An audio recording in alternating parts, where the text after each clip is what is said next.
ഞാൻ പെരു സൈക്കോ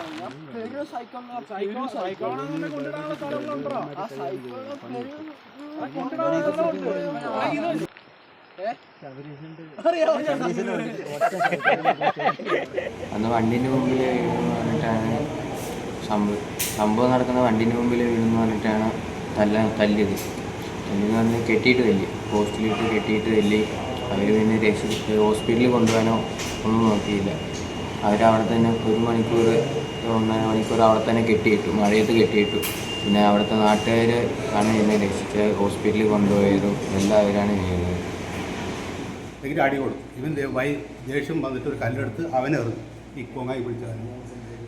ഈ കല്ല് ഇവൻ മാറിയപ്പോൾ ബോണറ്റ് വീണ് ആ ചില്ലയെ തട്ടി, വണ്ടിയുടെ ചില്ലയെ തട്ടി. അത് ചിലന്ത് ഇവർ പോലെയായി. ഇതാണ് സംഭവം. അപ്പോൾ വണ്ടി എറിഞ്ഞു തകർത്തുന്നതാണ് റിപ്പോർട്ട്. അങ്ങനെ അടിച്ചു, മഴയത്ത് കയറിട്ട് കെട്ടി വലിച്ചു, അടിച്ചിട്ട് കൈ പിന്നെ പുറകിൽ പൂച്ചി കെട്ടിയിട്ട് പോസ്റ്റമേ കെട്ടി 2 മണിക്കൂർ തുണിയില്ലാണ്ട് പോസ്റ്റേ നിർത്തിയിരിക്കുക റോഡിൽ. പണ്ട് മതിനെ അടിച്ചു കൊന്ന മാതിരി അടിച്ചു കൊല്ലാനുള്ള പ്ലാനായിരുന്നു ഇതാണ് സംഭവിച്ചത്. പക്ഷേ എൻ്റെ നാട്ടുകാരായ പയ്യന്മാരെ 6 ആൾ രക്ഷിച്ചു. ആ രക്ഷിക്കുമ്പോൾ ആ രക്ഷിച്ചവർ ഇന്നലെ സ്റ്റേഷനിൽ വിളിച്ചു. എന്തിനാണ് ഈ മറ്റേ മാനസിക രോഗിനെ നിങ്ങൾ അയച്ചു വന്നത് എന്ന് പറയുക സ്റ്റേഷനിൽ ഭീഷണിപ്പെടുത്തുവാനിടയായി. എന്നിട്ട് ആ പയ്യന്മാർ കുറച്ചപ്പോൾ ഞങ്ങൾ പോയി അവരെ രക്ഷിച്ചു. ഇതാണ് സംഭവിച്ചത്. ഇതുവരെ പോലീസോ ഒരു ആക്ഷൻ എടുത്തിട്ടില്ല ഇതുവരെ.